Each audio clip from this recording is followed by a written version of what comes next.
Magandang gabi bayan! Minasang konbanwa! Mag-ingat sa mga matatamis manalita. Ayan. Ito ang ating balita ngayon.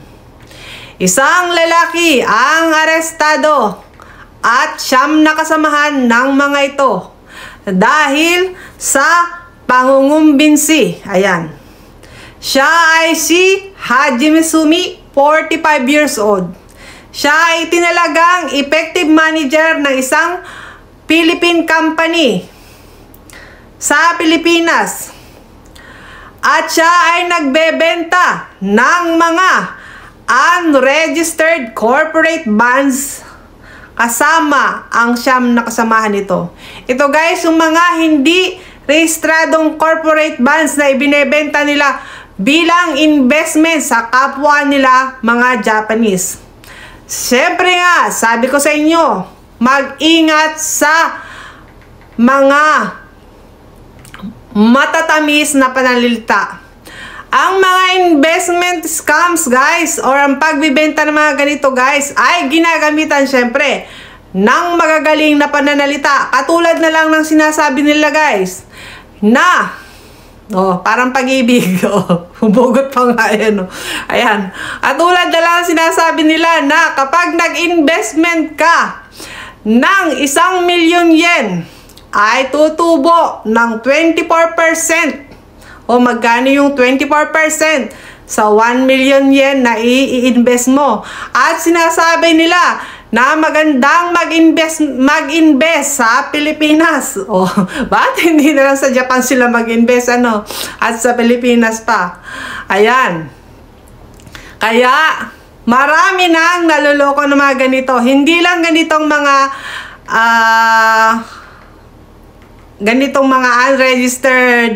unregistered corporate bonds ang ibinebenta. Marami pong klase ng mga ibinebenta ngayon ang mga scammer na kung ano-anong mga panghalina sa tao. Nakikita ka ng ganito within 1 year, within 2 months, within 3 months, within 5 years, ganyan. Magagaling pong manalita ang mga taong nandito. Dahil sasabihin talaga na kaysa sa imbak mo ang pera mo sa bangko, bakit hindi mo i-invest sa ganitong mga investment para mas madaling lumaki ang iyong pera? Dahil ganito, in demand na ganito, ito na ang in ngayon, ganyan.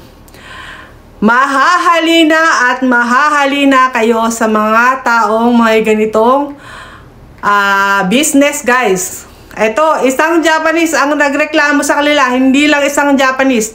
2,400 na Japanese ang naloko na nila. At yan ay nagkakahalaga ng 17 billion yen sa pag-i-invest sa corporate bonds na yan.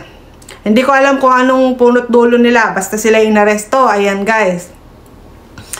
At baka isa ang mga asawa nyo dyan, mga asawang Pilipina, ayan. Huwag nyong basta-basta pasasalihin o pag-iinbesin ang inyong mga asawa. Hindi porke asawa ninyo at ay Pilipina, asawa nila ay Pilipina, ay magtitiwala na sila sa mga ganitong investment guys. Dahil sayang ang inyong pera. Maraming pangako ang napapako. Marami na ang naloko ng mga scammers, lalong-lalo na pagdating sa investment. Kung kayo ay mag-i-invest, sarili nyo na lang, ibili nyo ng lupa, o ipagawa nyo ng apartment, o inegosyo nyo, okay pa, hawak nyo ang pera. Huwag nyong ipahawak sa iba. Ayan, baka kasi ang investment nyo ay mapunta sa mga taong ganito na mali. Ayan, kapag sila ay nahuli, syempre, mawawala na sila ng lisensya dahil sila ay lumabag sa Financial Instruments and Exchange Act. Ayan, sabi, by selling unregistered corporate bonds. Ayan. At sinasabi nila na ang kanilang financial business ay nasa Pilipinas. Nasa atin daw. So, Hindi ko alam kung anong yung negosyo yun sa Pilipinas. Basta sinasabi nila sa mga customer na Japanese ay nasa Pilipinas at magandang mag-invest sa Pilipinas. Kayo ba? Aray ko. Pilipino ako pero natatawa ako. Magandang mag-invest sa Pilipinas, nandito sila sa Japan. Ano na kalukuhan yan, ano? Huwag kayong basta-basta maniniwala, lalo na yung may mga asawang Pilipina dito na mayayaman ang asawang Hapon at baka sila yung nakukumbinsi sa mga ganyan-ganyan, guys. Marami po ang estilo ng mga investment scam.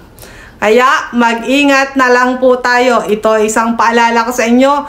Etong balita na ito ay 2 days ago. So hindi ko nagawan to ng video kasi pwede naman tong gawin ng video anytime.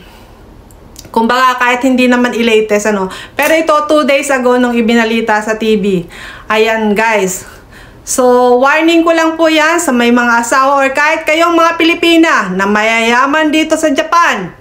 Huwag kayong basta magtitiwala sa mga investment. Marami po ngayon ang naloloko ng investment scam. At sayang po ang inyong pinaghirapan. Marami na po akong kahilala na talagang lumubog. Milyonarya, bilyonarya lumubog. Milyonarya na, naging bato pa ang pera dahil sa maling pag-i-invest. Kung kayo'y mag-i-invest, mag-invest kayo sa lupa, magpagawa kayo ng apartment, pagawa nyo ng building, kahit na anong ipagawa nyo, basta sarili nyong pangalan, sa inyong titulo, lahat-lahat. Wag na po ninyong ibigay pa sa ibang tao para palakihin ang inyong pera. Kayo na po ang sarili nyong magpalaki ng pera nyo. Malugi man kayo, wala kayong sisisihin kundi sarili nyo. At walang tao, walang taong nanloko sa inyo, kundi kayo lang. Desisyon nyo po yun. So yun lang po ang aking chika for today, ang aking marites sa inyo. Latest din po yung news na yan. Medyo na-late ko nga lang gawan ng mahabang balita at para maipaalam ko sa inyong lahat.